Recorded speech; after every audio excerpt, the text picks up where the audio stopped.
Kate here at WTI, and I have found the most adorable set of glass jars. These are from Piscepio, and they are just so perfect. They're a combination of glass, but then also they have the wooden spoons and the wooden lids. I just think they're so beautiful.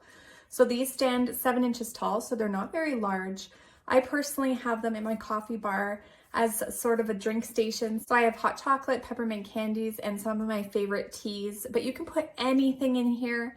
They do have a seal, so it will keep whatever's in there fresh. I love the wood grain on the top. The knob is adorable. The hook for the spoon is also made of glass. It's just gonna beautify whatever area you put it in. They're also very easy to wash. The mouth on them is big enough to put a cloth in without any issue. The glass is a nice thickness too. It doesn't feel flimsy, so I'm sure this will last me a very long time. So if you're looking for an adorable decor item while also being super functional, I think you will definitely love these, and that's my point of view.